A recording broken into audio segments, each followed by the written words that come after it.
Excellent Père de grâce, te sommes reconnaissants ce matin pour ta fidélité et ta bonté qui est au-dessus de toutes choses. Et c'est pourquoi, en tant que ton peuple, nous te remercions pour toute la semaine écoulée et pour cette nouvelle semaine qui est là. Nous prions maintenant que toi-même, par ton esprit, qui est l'esprit de vérité, tu nous parles, tu nous enseignes, tu parles à tous ceux qui sont actuellement en connexion avec nous, et que ta grâce et ton amour se manifestent au nom de Jésus. Amen. Asseyez-vous dans sa présence. Comment triompher quand tout semble être perdu? Comment triompher quand votre situation semble une situation inextricable, perdue? Et ça, il faut bien le comprendre. Si on ne comprend pas ces choses, c'est difficile pour nous d'aller de l'avant. Comment triompher quand tout semble être perdu? Comment je peux triompher? Comment pouvez-vous m'appeler de triomphe alors que je suis dans la défaite? Je t'ai dit, je n'ai pas dit quand tu es dans la défaite, je dis quand tout semble. Quand tout semble. C'est-à-dire à tes yeux, tout est quoi? Mais c'est simplement quand tout semble être perdu. Ça, c'est important que nous comprenions. Comment triompher? Comment triompher? On a vu triompher dans les mauvais jours. Maintenant, on dit quand ce mauvais jour-là, ça peut être un moment où tout semble être perdu pour toi. Et nous allons prendre l'exemple d'un homme. Un homme qui a compris ces choses-là et qui va aller pas à pas. C'est Monsieur David. Un jeune berger. Et on va le suivre pas à pas en parallèle avec le Nouveau Testament en même temps. David, à un moment donné, à cause des difficultés, a commencé à faire des compromis avec ses propres ennemis. Et parfois, à cause de nos problèmes, de nos épreuves, nous sommes tentés à aller faire des compromis avec nos adversaires. Comme Saül le pourchassait partout, à un moment donné, pour s'en sortir, il est parti faire alliance avec les Philistins. 1 Samuel 29, verset 8. David dit à Akish, le roi des Philistins, mais qu'ai-je fait et qu'as-tu trouvé en ton serviteur depuis que je suis auprès de toi jusqu'à ce jour? Pour que je n'aille pas combattre les ennemis de mon Seigneur le roi. Regardez, David est rétrograde ici parce qu'il appelle le roi des Philistins là, mon Seigneur le roi.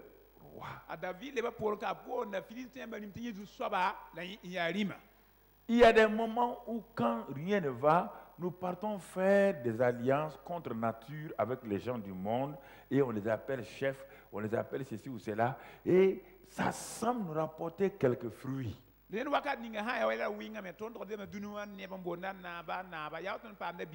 Ça semble nous apporter des fruits. Et effectivement, David avait ça. Mais David a oublié qu'en se positionnant avec les Philistins, il va créer la jalousie dans les cœurs des officiers du roi, oui ou non?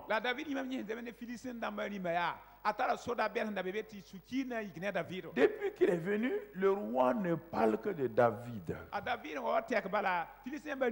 Le roi des Philistins ne parle plus à aucun officier. C'est David. Mais si vous lisez tous les passages, les officiers ont dit au roi, il dit non, on n'est pas d'accord. Cet homme-là, il faut le chasser. C'est une ruse. C'est parce qu'il est mal en point qu'il est venu faire une alliance avec nous. Si Saül n'était pas à sa suite là, il ne viendrait pas faire alliance avec nous. Si c'était lui qui était le roi parfait sur le trône, et ne vivant pas dans les cavernes, il ne ferait jamais alliance avec nous. Donc, c'est un situationniste. Et parfois, nous sommes des situationnistes. Nous faisons des compromis pour avoir une situation. Nous abandonnons certains éléments pour avoir une position.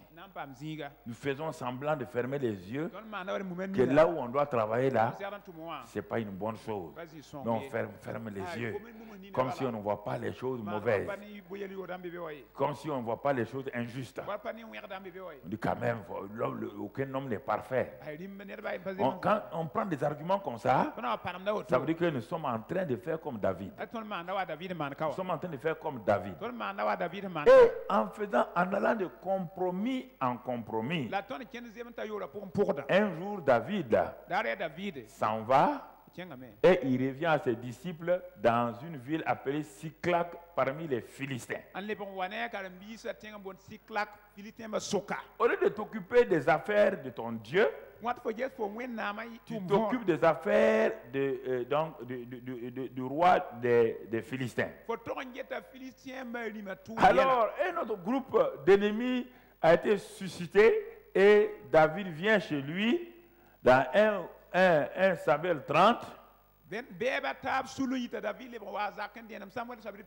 Il vient chez lui et il va trouver des problèmes.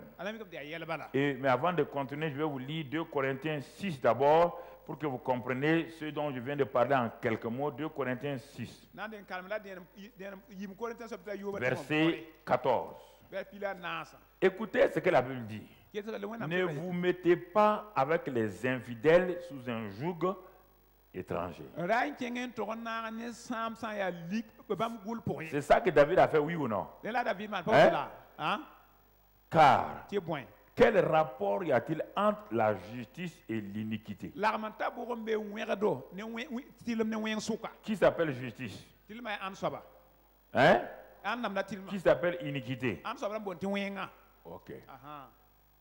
Ou qu'y a-t-il de commun entre la lumière et les... Est-ce que dans la théorie des ensembles donc, divins, parce qu'il y a la théorie des ensembles mathématiques, l'ensemble A et B, il y a des intersections, il y a des unions et tout. Est-ce qu'il est possible dans la théorie des ensembles spirituels que l'ensemble A, lumière, et l'ensemble B, ténèbres, puissent faire intersection?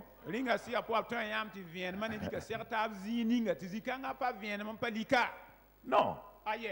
C'est ça qu'il dit ici. Quel rapport?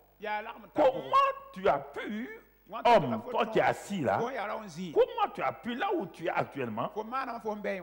Qu'est-ce qui t'a amené? Quel est le justificatif pour aller te trouver avec quelqu'un qui est dans les ténèbres, qui est ténèbres, et toi tu es lumière? Cette affaire que tu es en train de mener là, Dieu te parle. Et la personne t'a révélé un peu son but, sa motivation. Et tu as entendu ça, mais tu veux colmater, tu veux traficoter. Et regarde ce que la Bible dit la suite. Quel accord, vous voyez? Quel accord? C'est-à-dire que sur quelle table tu veux aller t'asseoir? Mettre Christ et Bélial. Quel accord? Quel accord? Ouais, on dit rapport, maintenant on dit accord. Quel est l'accord que tu peux signer et traiter d'accord? Toi tu es Christ et l'autre est Bélial. Quel traité d'accord tu peux signer? Quel traité d'accord? Et ou quelle part à le fidèle avec l'infidèle? Ouais bien, prends tous ces mots-là. Accord, part, et prends tous ces mots. Quelle part? Quelle est la part, quelqu'un qui vole et il vient te donner, il dit bon j'ai volé, voici ta part.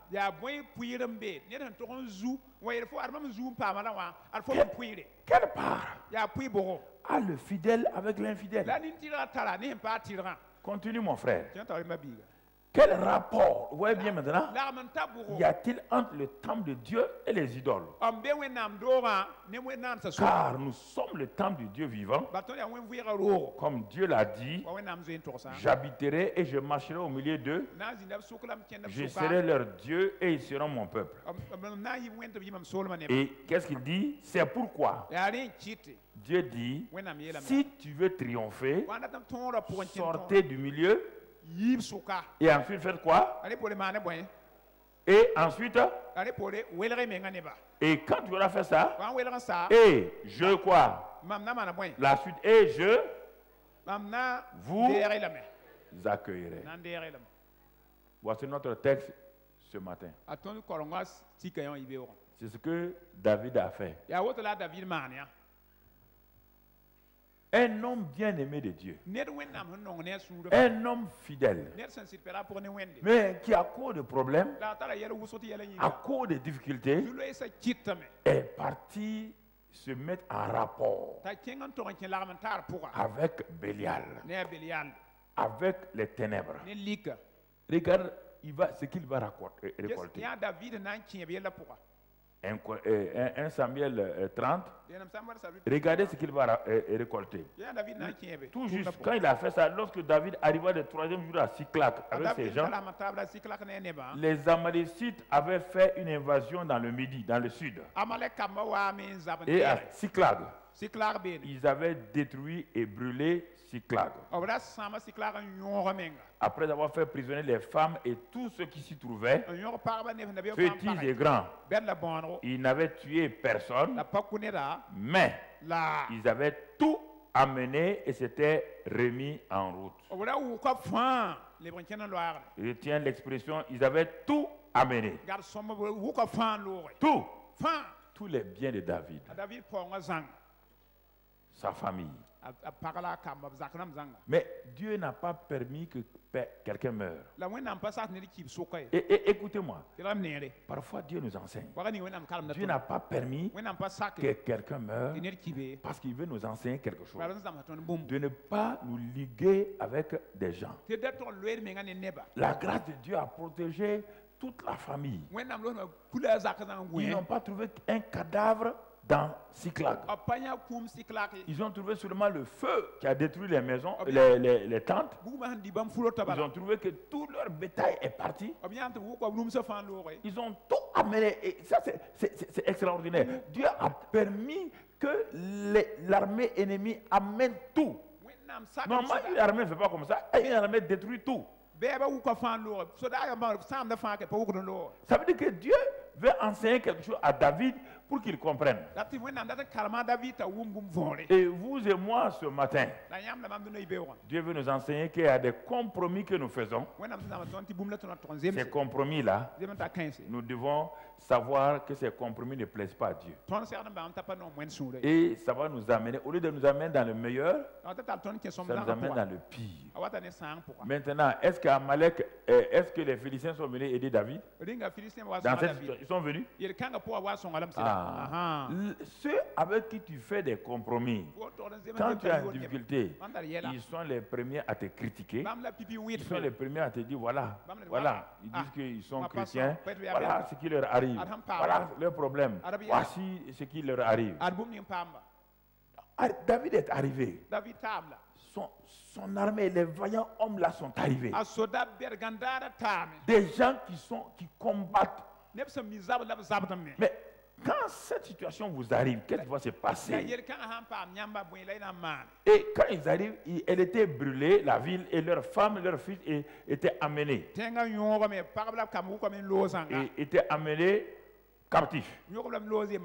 Verset 4.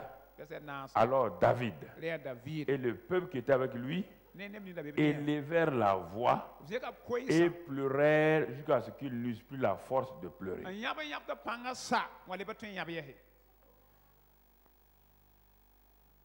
Où en es-tu? Quels sont les pleurs que tu pleures aujourd'hui? Ne t'en prends pas rapidement au diable.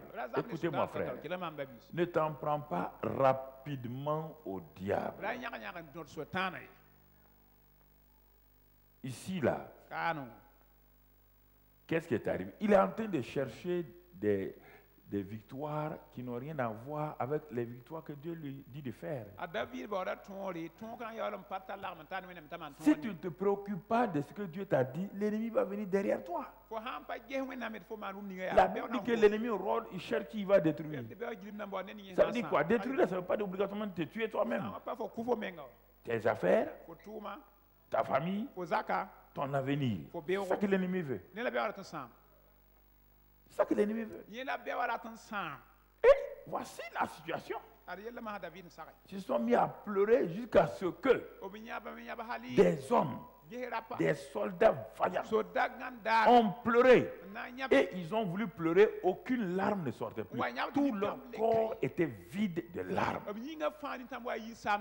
Quand c'est comme ça, l'homme est arrivé à sa fin. Et quand l'homme arrive à sa fin, il faut qu'il trouve un bouc émissaire. Il faut qu'il trouve quelqu'un qu'il va accuser parce qu'il ne sait plus quoi faire. Chacun regarde la tente où ils étaient, où il a laissé sa femme et ses enfants. C'est bien. La tente est brûlée. Chacun, les généraux, les colonels, les capitaines, les soldats, tout ça. On dit le peuple, c'est-à-dire qui était avec David. C'est-à-dire ces vaillants soldats.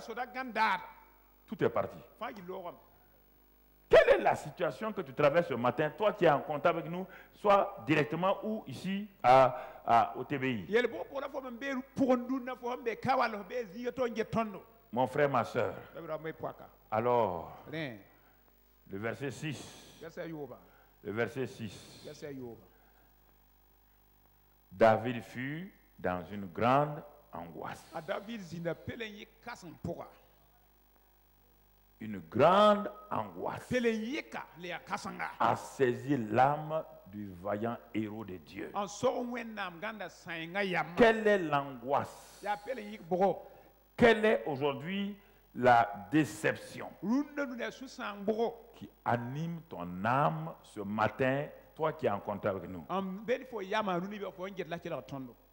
Une grande angoisse. Une grande angoisse. Pourquoi? Parce que le peuple qui était avec lui, les hommes avec qui il a confiance, les hommes qu'il a pris de rien, qu'il a formés. Vous ne comprenez pas quand les situations sont difficiles, comment l'homme se transforme en votre ennemi.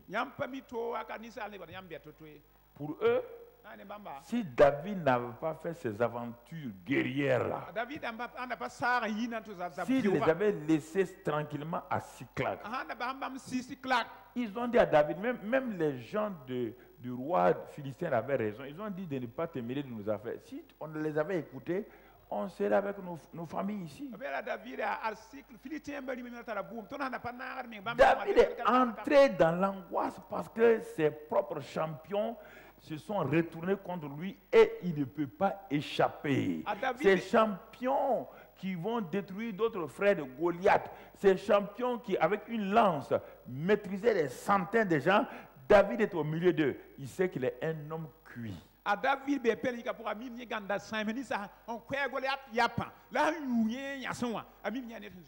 sait qu'il est un homme mûr. Surtout que ces gens-là avaient l'amertume dans leur âme.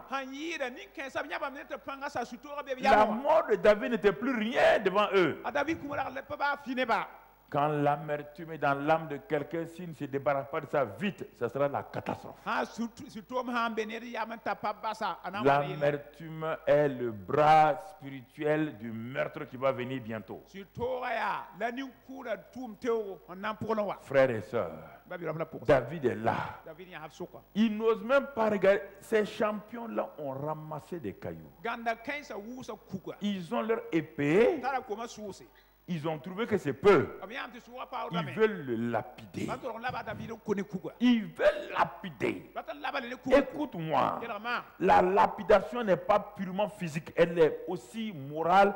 Elle est aussi par les paroles. Elle est aussi par les attaques verbales des gens contre vous.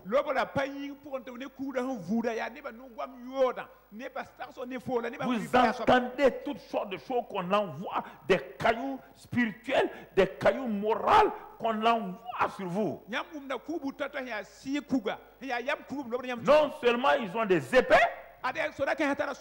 ils ont ramassé des cailloux pour être sûrs que chaque coup qu'ils vont porter sur leur chef là, ça va apaiser leur cœur. Parce qu'ils le tuent avec l'épée, c'est facile. Mais regardez leur chef.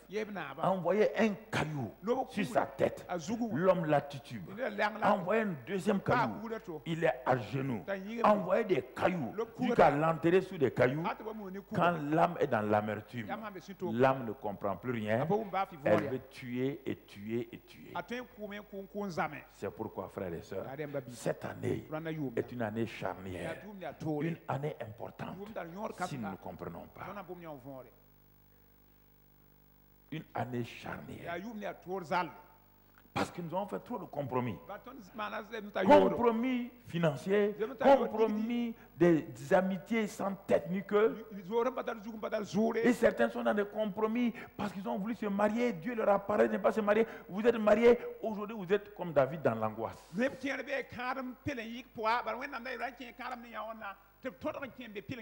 D'autres sont... Il y a trop d'angoisse et d'amertume dans le cœur des gens. Et ça, ce n'est pas des païens. Ce sont les gens que David a formés. C'est les gens à qui David a appris de connaître Dieu. Alors, je vous pose la question. Dans cette situation où David est tout seul, et les ennemis ont tout pris chez David, quand on regarde attentivement la Bible, qu'est-ce qui va se passer sur notre thème-là?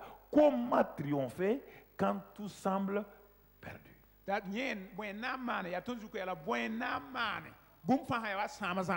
pose la question.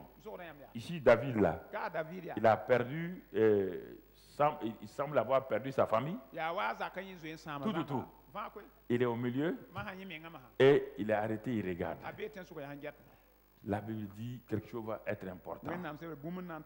C'est ça qui fait la force de celui qui a la connaissance de Dieu.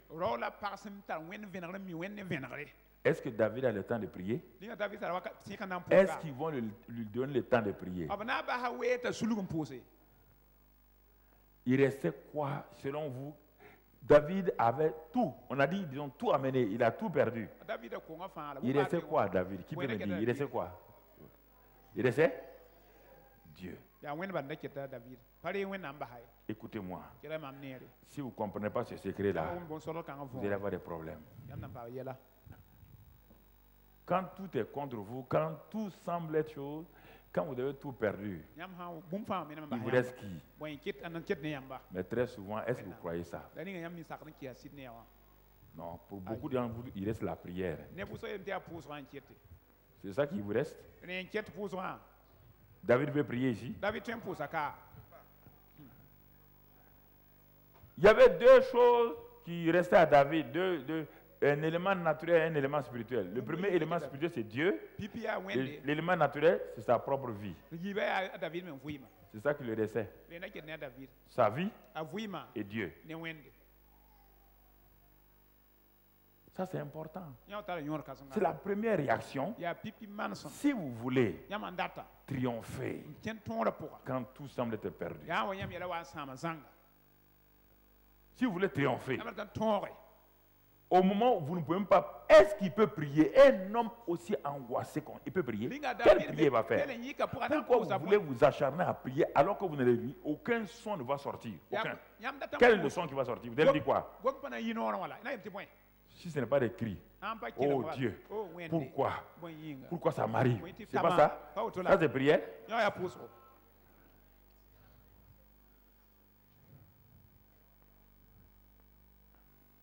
Je vous parle. Et ceux qui sont en contact avec nous, je vous parle à vous qui êtes en contact avec nous. C'est la même chose.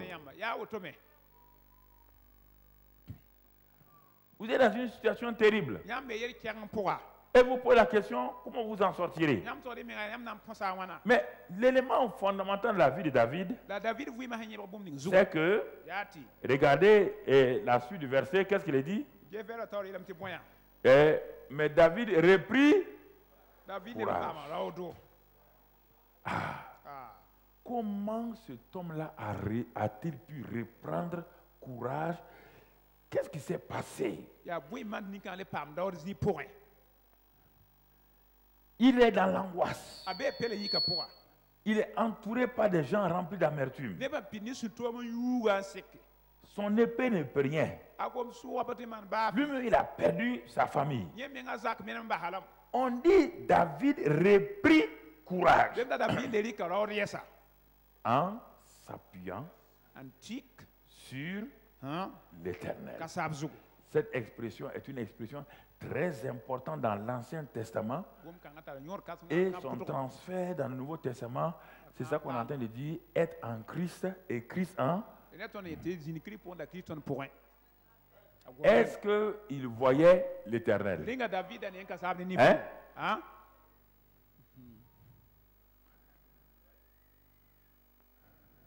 Est-ce que vous voyez Christ? Alors, apprenez avec David. Lui, son Dieu était où? Ton Dieu est où? Le Dieu de David sur lequel il s'appuyait était où? Toi, ton Dieu est où? Alors, pourquoi tu n'arrives pas à t'appuyer?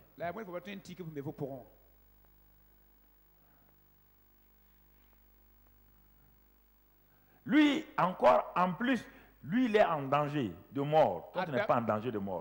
Toi, tu as le temps même, il te reste encore 10 jours pour prier pour telle chose. Toi, malgré ça, il n'y a rien. Mais lui, il n'y a rien. Dans quelques minutes, ils vont le lapider.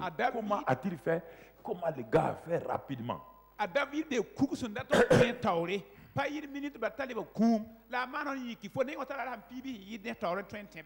Alors, mon frère, il est dit, David reprit courage. David est rentré en lui-même, c'est la première chose, et il s'est tourné vers le Seigneur. Rapidement. Cet homme est rentré en lui-même, il n'a rien vu sur quoi il peut s'appuyer. Et c'est ça, parce que cet homme-là avait appris à connaître son Dieu. Il avait déjà vaincu dans les petits combats en s'appuyant sur Dieu. Il s'est exercé. Quand le grand combat est arrivé, il était déjà, toute sa réaction était rapide.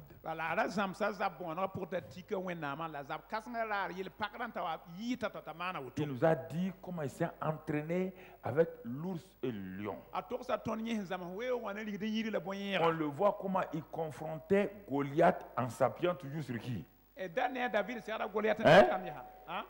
Quand Goliath le maudissait, lui il dit qu'il vient au nom de qui? Le Dieu d'Israël qui est avec lui, oui ou non? Il a développé la mentalité de Dieu avec nous toujours dans n'importe quelle circonstance. Le problème, c'est que vous n'êtes pas habitué à votre Dieu. Et quand il y a des problèmes, vous l'oubliez rapidement, ça s'en va.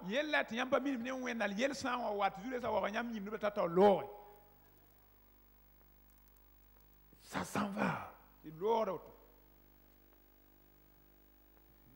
Au fur et à mesure, prenez tous les combats de David.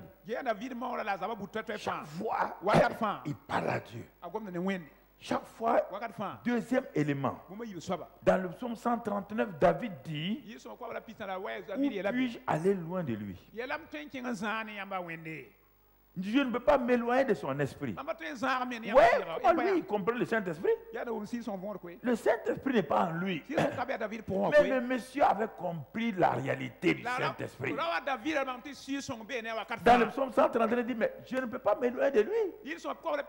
Le Saint-Esprit et sa présence, ça fait un. C'est écrit dans le psaume 139. Si je vais au ciel, il est là-bas. Sur la terre, c'est son marchepied. Même dans le séjour des morts, rien n'est... Non, David s'est dit, je suis actuellement en enfer. Mais moi-même, j'ai dit que Dieu est où? Même avec moi là-bas, il est où? Il est avec moi. C'est cette mentalité qu'on n'a pas développée. On a développé la mentalité de prier.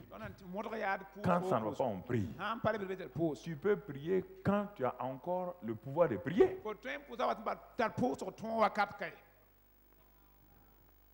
Tu peux prier ici. Si c'était toi, tu peux prier ici. Tu peux prier comment? Mais il dit, il s'est appuyé sur Dieu. Comme toujours. Dans les petits moments, David a appris à s'appuyer sur Dieu. Il s'est exercé à compter sur Dieu, à savoir que Dieu lui a dit qu'il sera toujours avec lui. Et c'est ça que vous devez développer dans n'importe quelle circonstance. La prière ne vous donne pas rapidement d'avoir conscience de Dieu. La prière vous fait prier un Dieu qui est lointain et vous attendez sa réponse. Mais la communion avec le Saint-Esprit, dire il est à moi, il est avec moi. Il ne s'éloigne pas de moi, il a dit qu'il est toujours avec moi, le dire, le croire. Et alors, ça devient une réalité permanente.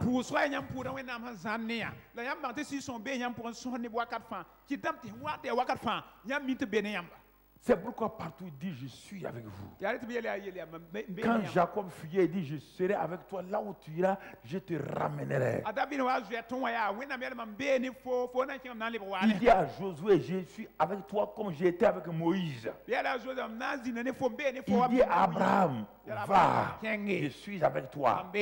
Il voulait leur apprendre à dépendre de cette communion avec la présence de Dieu. La communion avec la présence de Dieu est en relation étroite avec la communion avec le Saint-Esprit.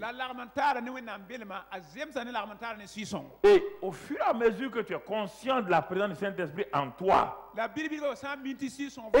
tu en parles matin, midi, soir, n'attends pas ton temps de prière. Et c'est trop tard. Ton temps de prière, tu es trop tard. Celui qui ne s'est pas préparé ne peut pas prier dans le temps de combat. Dans le temps de combat, il est déjà fini. Tu crois que c'est quand la maladie arrive d'un seul coup, pam, que tu veux prier? Non, mon frère. Non, ma soeur. Je voudrais ce matin vous encourager. C'est cela. On l'a dit dans les mauvais jours. Sa présence est la chose la plus importante. Développez cela, frère. Si vous ne développez pas cette présence-là, cette communion avec le Saint-Esprit, c'est pourquoi chaque matin, à chaque instant, dans ma voiture, je sais qu'il est avec moi. Écoutez, ce n'est pas une affaire de prière. J'ai développé cette mentalité. C'est pourquoi parfois je n'ai pas qu'on me dérange. Je n'ai pas qu'on me dérange. Je suis conscient qu'il est avec moi. Et les gens peuvent ne pas être conscients. Ils peuvent venir, ah, pasteur. Non, tu viens me déranger. Toi, tu me vois seul. Moi, je ne suis pas seul. Jésus a dit, vous allez tous m'abandonner, mais je ne suis pas. Car quoi? Le Père est avec moi. Ce n'est pas une affaire d'être seul ou de prier. C'est une affaire d'être conscient. Conscient de la présence de Christ. Conscient que je suis en Christ. La branche et l'arbre sont tellement en communion que la branche ne fait pas un effort pour être dans l'arbre. Nous avons été placés par le Père. Engrangés par le Père. Greffés par le Père. sur l'arbre de vie, Jésus. Ce qui arrive à Jésus vous arrive. Alors, mon frère, ma soeur, David a développé cette mentalité.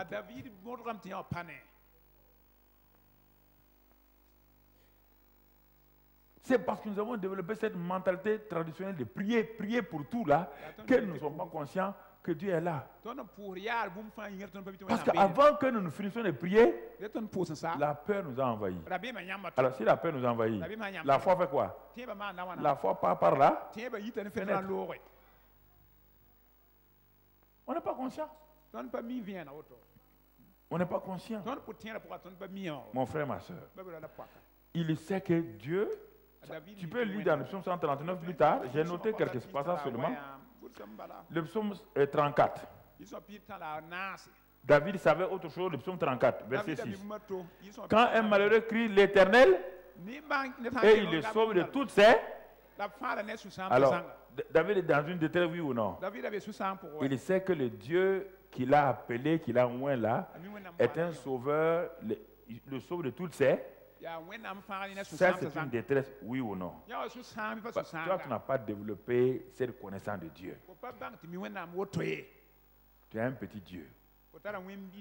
Il faut que tu le pries 3 heures, 6 heures avant qu'il ne réagisse.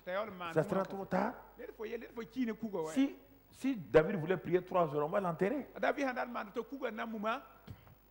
Il sait une chose, que quand un malheureux crie, l'Éternel l'entend. Et il le délivre de tous les détresse. On n'a pas dit le malheureux prie. On n'a pas dit il prie longtemps. La prière est importante, mais la place de la prière, elle a sa place. La communion avec le Saint-Esprit est à sa place. Tu sais même pas que tu ne parles même pas au Saint-Esprit pendant des mois ou pendant des jours, tu ne lui parles pas. Il n'est pas une réalité. Le Saint-Esprit semble être un vent fictif ou une chose bizarre. Tu ne sais pas qu'on peut parler au Saint-Esprit. Tu ne sais pas que tu veux dire, ah, Saint-Esprit. Bon, allons-y maintenant. Allons. Tu es en moi, tu es avec moi. Jésus m'a dit que c'est toi qui me dirigeras. Alors dirige-moi. Il a dit que tu me conduiras à lui. Conduis-moi. Jésus l'a dit. On ne prie pas le Saint-Esprit, on communie avec lui. On lui parle, on l'invite. On lui dit, allons-y. Viens. On parle au Saint-Esprit.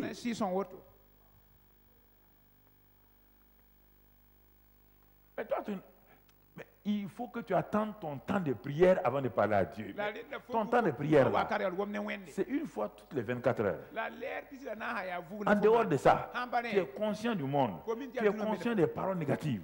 Tu ne parles que des choses négatives. Et maintenant, quand il y a un problème, tu vas être conscient. Tu vas être conscient comment? Tu vas être conscient que Dieu est là comment? Comment?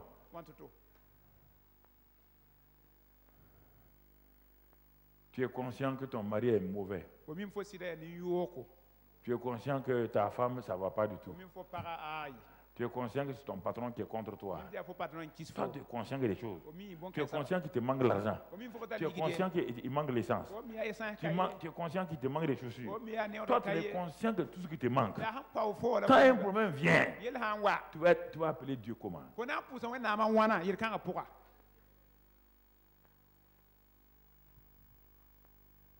Quelqu'un à qui tu n'as pas été habitué, tu vas l'appeler comment? Et s'il venait même, et tu sais qu'il est là? Tu sais qu'il est là? Tu ne sais pas? Tu ne sais pas qu'il est là? Ah, tu n'es pas habitué?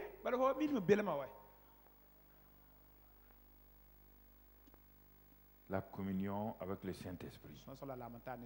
Il dit, oui, Seigneur, tu es avec moi, à ma gauche, au-dessus de moi, autour de moi. Je ne peux pas m'éloigner de toi.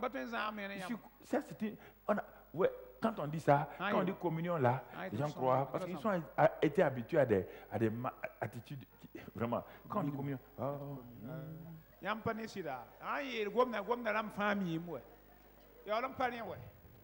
communion veut dire être conscient, même quand tu marches les yeux ouverts, il est avec toi.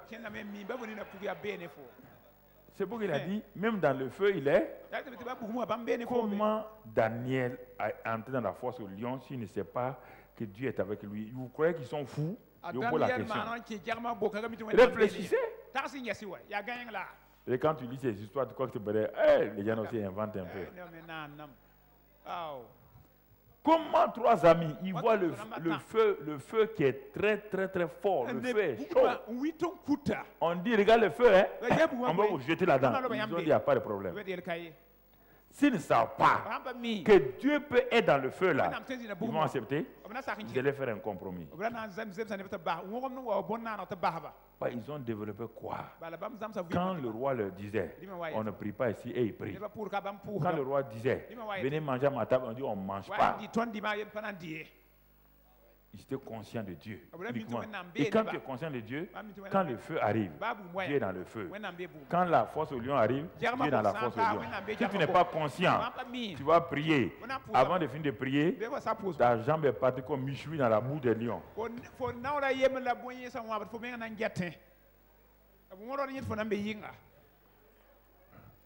Ta jambe là est partie. Et les lions sont attendent l'autre pied maintenant. On va prier. Tu vas prier quoi? Tu vas prier quoi? Tu vas prier quoi? Surtout les femmes. Quand elles sont dans elles vont attacher leur pain là 6 fois.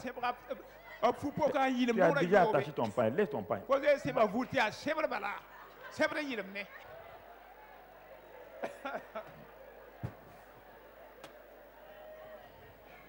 Quand on n'est pas en communion avec Dieu, c'est difficile. Parce que c'est ça. Là-bas aussi, on a dit à quelqu'un un jour que son enfant est gravement malade à l'hôpital, il a fait un accident. On n'est pas sûr que l'enfant là va vivre. Il a pris son vélo. À un moment donné, il est descendu du vélo. Il a pris le vélo, mettre sur son épaule. À quel regard que c'est plus rapide, les pieds là. Les pieds sont plus rapides. Il part parce qu'il est troublé.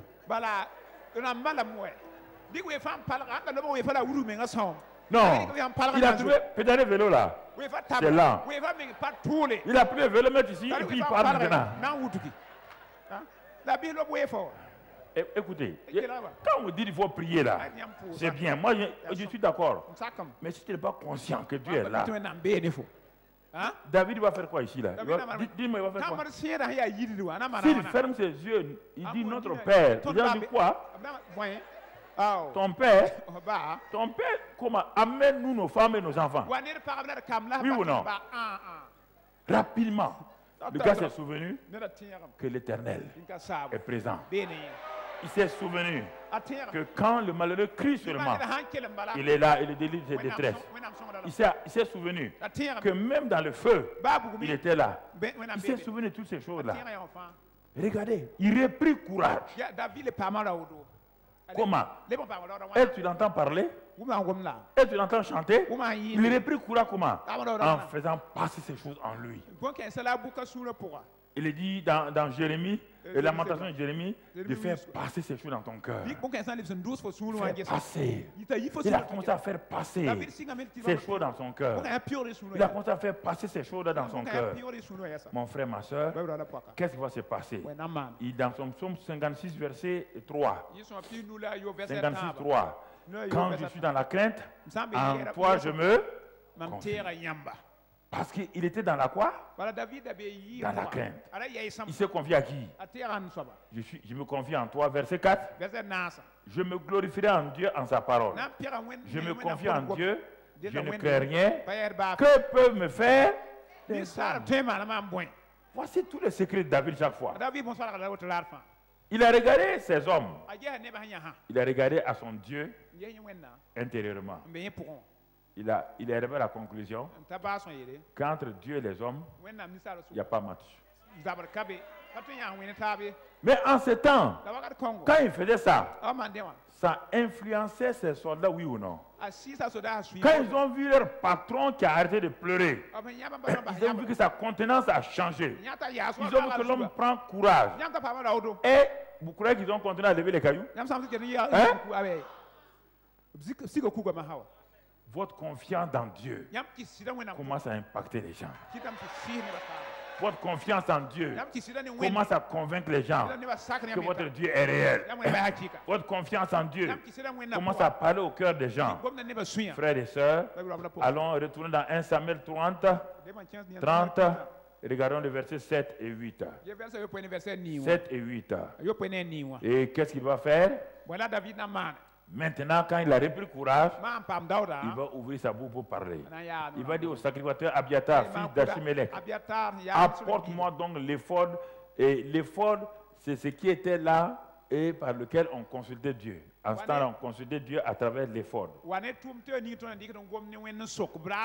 C'était un instrument qui était avec les sacrificateurs. Ça a plusieurs couleurs. Et quand on parle, si Dieu est d'accord, la réponse vient par ça. Il dit, apporte-moi l'éphod. On apporta l'éphod à David. Et qu'est-ce qu'il va faire? David consulta l'Éternel en disant, poursuivrai-je cette troupe-là? Deuxièmement, l'atteindrai-je? L'Éternel lui répondit, poursuis, car tu atteindras et tu délivreras. Ça, c'est la partie prière maintenant. Quand son cœur était calme, il peut prier, non? Voilà. Son cœur est calme. La prière est facile. Mais un cœur troublé ne peut pas prier. Ne fait que gémir. Un cœur calme.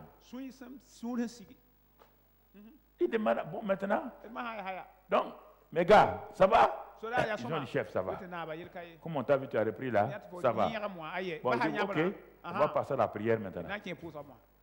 On passe à la prière. Apporter l'effort. Il a parlé maintenant à Dieu. Oui. Il parle à Dieu. Prier, demander et recevoir. Il peut recevoir maintenant parce qu'il s'est confié en l'Éternel. Il s'est appuyé sur l'Éternel. S'il prie maintenant, il va recevoir. S'il a peur, il ne recevra rien. Rien. Absolument rien. Dieu dit, poursuis. Tu vas les rattraper. Tu vas délivrer tes gens. Simplement, je voulais t'enseigner quelque chose. Et l'action maintenant, David se mit en marche. Lui et les 600 hommes qui étaient avec lui. C'est ça qui permet à quelqu'un de vous suivre. Ça, c'est un leader. Le leader pleure. Mais après, il se secoue. Non, on arrête. On ne va pas échouer ici. Les leaders ne se plaignent pas de dépasser les limites. Les cadres supérieurs, les leaders sont différents. Un leader influence. Leadership veut dire influencer. Influencer les gens positivement, les entraîner avec le leader est une locomotive qui entraîne les gens avec lui. Vous comprenez? C'est ça David le leader. Il va triompher quand tout semble être perdu. Il va triompher. Et le triomphe est d'abord intérieur, un. Deuxièmement, le triomphe est par la parole, la prière. Troisièmement, le triomphe se manifeste par les actes.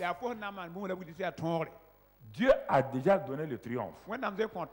Mais mon frère, ces trois choses-là sont importantes. Un, tu dois avoir confiance, communion en Dieu, que Dieu est là, avoir confiance en lui. Et quand la paix vient en toi, tu peux parler avec Dieu de façon précise. Est-ce que je dois les poursuivre? Si je les poursuis, est-ce que je les atteindrai? Si je les poursuis, je n'aurai pas les atteindre. Ce n'est pas la peine d'aller. Dis-moi ce que je dois faire. Il dit d'abord, est-ce que je dois les poursuivre? Il dit ok. Est-ce que je les atteindrai? Dieu dit ok. Et Dieu ajoute d'autres choses même que David n'a pas demandé. Il avait peur de demander. Quand je vais les atteindre là, est-ce que je trouverai ma famille en bonne santé? Comme il n'a pas demandé ça, Dieu dit, tu vas les poursuivre, tu vas les atteindre et tu vas quoi? Délivrer. Il dit courage, tu vas les délivrer. Ah, donc ça veut dire qu'ils ne sont pas morts. Ah, donc, ils ne sont pas morts. Donc, il y a de l'espoir. C'est ça que Dieu nous réserve.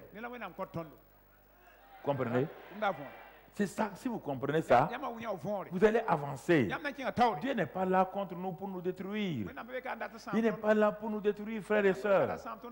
Des situations semblent être inextricables, on ne peut pas. Mais ayez confiance en lui. Ayez confiance en lui seulement. Mon frère, ma soeur, et il marcha. Et verset 10. Et David continua la poursuite avec 400 hommes. Pas 200 hommes s'arrêtèrent, trop fatigués pour passer le torrent de Bessor. Ah. Regardez maintenant quelque chose. Il y aura une distinction dans le triomphe. Tout le monde ne peut pas t'accompagner dans le triomphe. Mais ce n'est pas important. Il y a 600 hommes qui sont partis. Mais il y a 200 qui étaient tellement moralement atteints dans leur cœur et tout, ils n'ont pas pu continuer.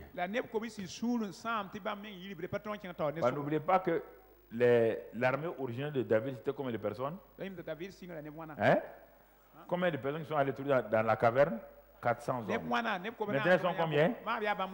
Donc les 200 hommes qui sont venus plus tard, ils sont venus imiter les 400 hommes là. Ça a marché? Quand c'était chaud, ils ont fait quoi? Il y a des gens comme ça qui prennent le train en route. Quand le train commence à secouer, ils demandent et ils vont descendre. Votre train là secoue trop. Et il est resté combien? Les 400? C'est eux qui sont partis.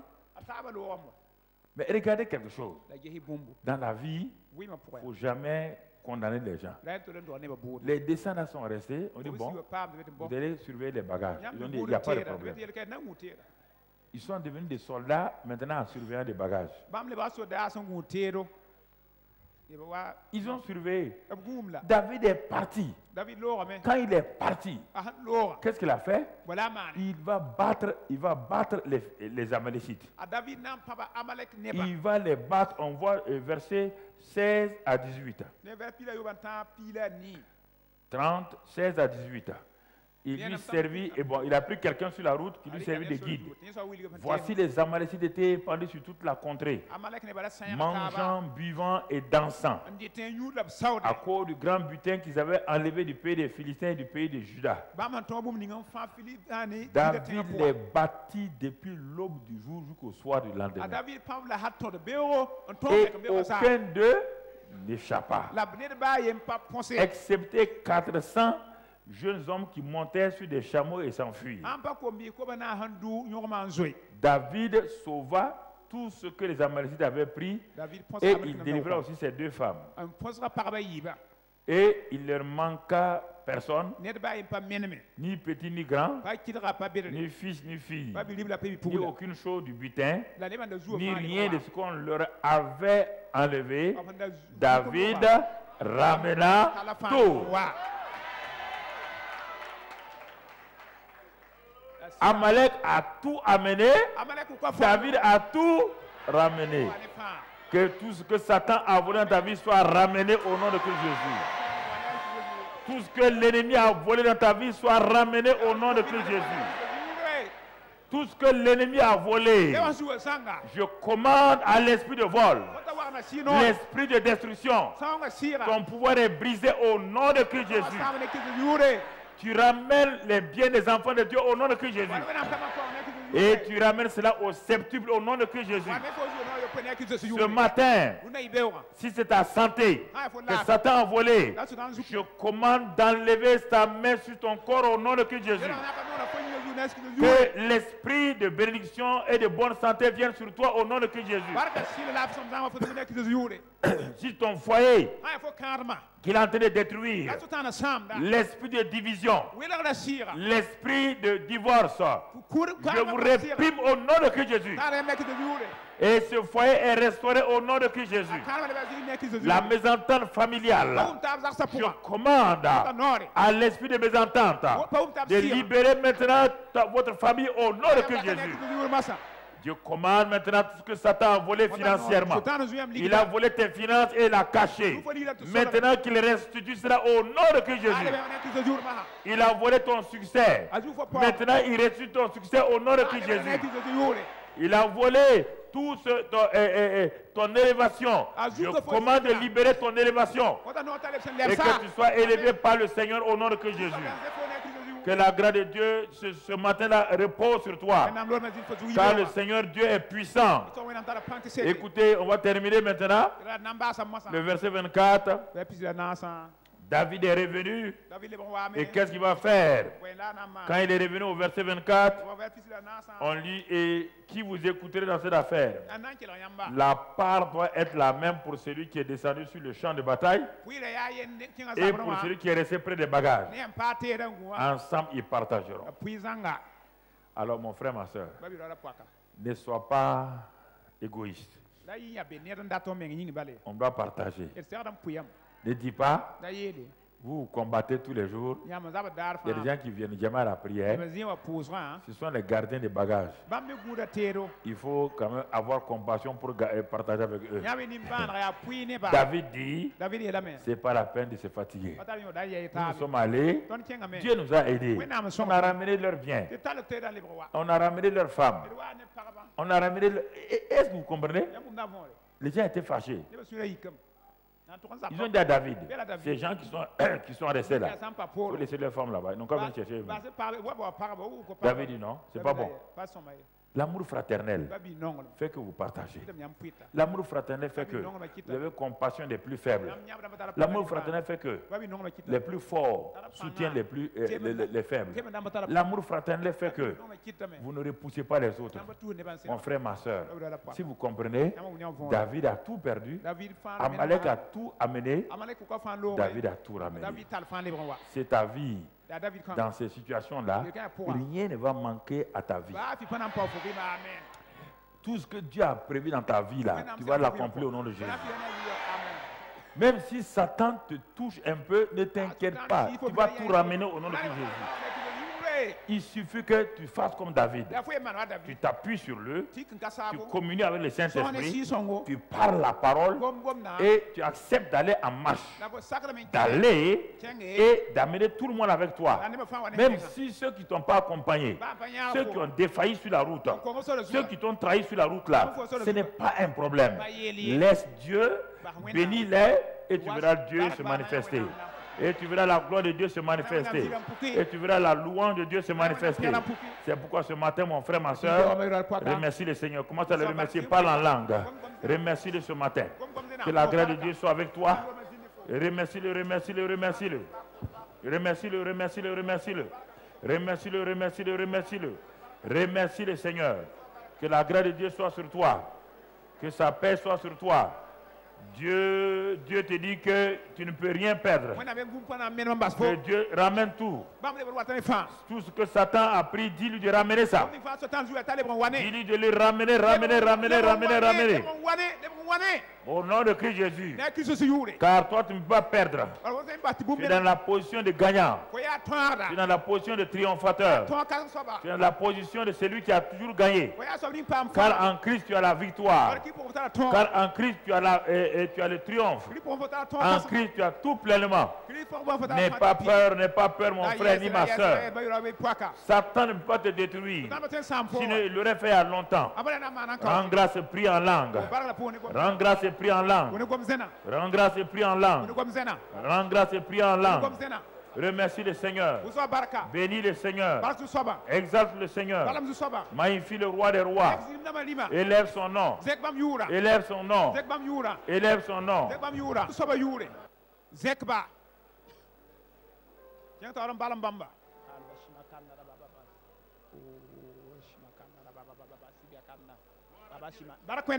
Gloire à Dieu.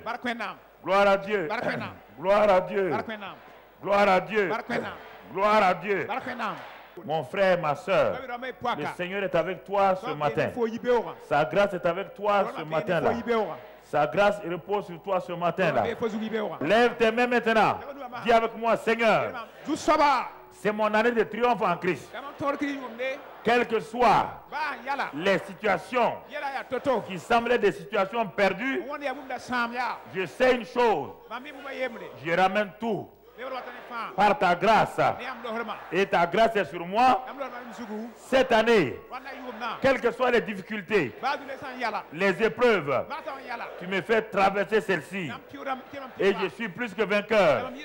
Merci Seigneur pour ta grâce. Au nom de Jésus. Amen.